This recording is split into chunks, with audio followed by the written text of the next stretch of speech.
महाराष्ट्राच्या राजकारणात सध्या हिंदुत्वाचा गजर जोरात आहे। पण या गदारोळात एक असा निकाल समोर आलाय ज्याने प्रस्थापित राजकीय पक्षांची झोप उडवली आहे। ज्यांना आपण आतापर्यंत कॅज्युअल घेत होतो त्या असदुद्दीन ओवेसीच्या एमआयएम पक्षानं राज्यात चक्क महारोड शो करत मोठी मुसंडी मारली आहे। ओवेसींचा हा पतंग आता केवळ मुस्लिम बहुल भागातच नाही तर महाराष्ट्राच्या मुख्य राजकीय नकाशावरही उंच उडालाय। पण हे यश केवळ एका पक्षाचा विजय आहे की महाराष्ट्राच्या सुसंस्कृत राजकारणासमोर उभं ठाकलेलं एखादं नवीन आव्हान? आज आपण याच प्रश्नांची उत्तरं या व्हिडिओमधून पाहणार आहोत। नमस्कार, मी समीक्षा देशमुख, तुम्ही पाहताय टीओडी मराठी। राज्यातील 29 पैकी 13 महापालिकांमध्ये एमआयएमने तब्बल 125 जागा जिंकून सर्वांनाच चकित केलंय। मुंबईसह 29 महापालिकांच्या निकालात एमआयएमने तब्बल 95 ते 125 जागा जिंकून सर्वांनाच चकित केलंय। सर्वात मोठा धक्का बसलाय तो म्हणजे मुंबईत। ज्या मुंबईवर राज ठाकरेंची मनसे आपला हक्क सांगत होती तिथे मनसेपेक्षा जास्त जागा एमआयएमने खिशात घातल्या आहेत। अबू आझमींच्या समाजवादी पक्षाचा बालेकिल्ला असलेल्या मान, खुर्द आणि गोवंडी पट्ट्यात एमआयएमने आपले 6 ते 8 नगरसेवक निवडून आणलेत। छत्रपती संभाजीनगरमध्ये तर हा पक्ष 24 ते 33 जागांसह दुसऱ्या क्रमांकावर पोहोचलाय, जिथे त्यांनी शिवसेना आणि ठाकरे गटालाही मागे टाकले।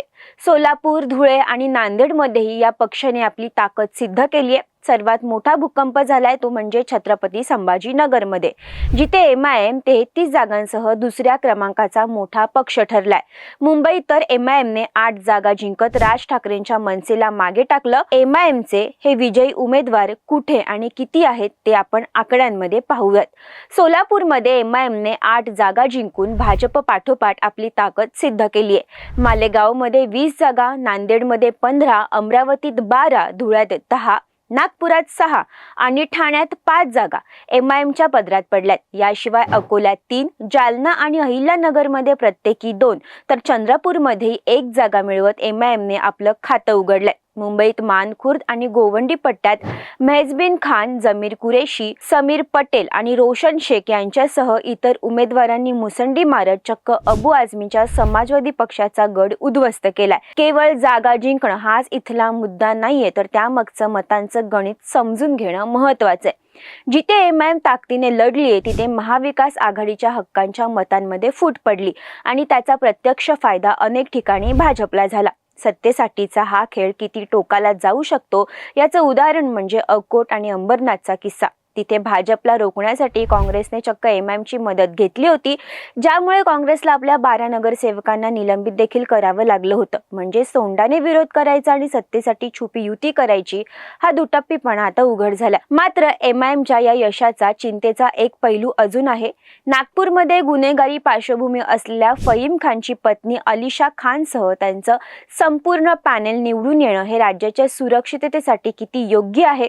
एमआयएमची ही वाढती ताकद विकासापेक्षा धार्मिक ध्रुवीकरणाच्या जोरावर उभी असल्याचं बोललं जातंय। तरुणांना रोजगाराच्या मुद्द्यांऐवजी केवळ भावनिक आणि धार्मिक भाषणांच्या जाळ्यात ओढणं हे महाराष्ट्राच्या सुसंस्कृत राजकीय परंपरेसाठी निश्चितच चिंतेचा विषय।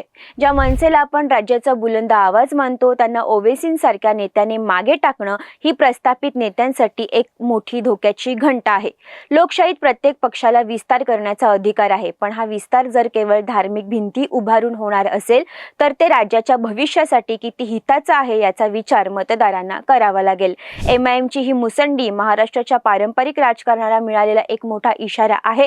मग तुम्हाला काय वाटतं, एमआयएमचा हा वाढता प्रभाव खरोखरच विकासासाठी आहे की केवळ मतांच्या विभागणीचं राजकारण? तुमचं मत आम्हाला कमेंट्समध्ये नक्की सांगा आणि अशाच सडेतोड विश्लेषणासाठी पाहत रहा टीओडी मराठी।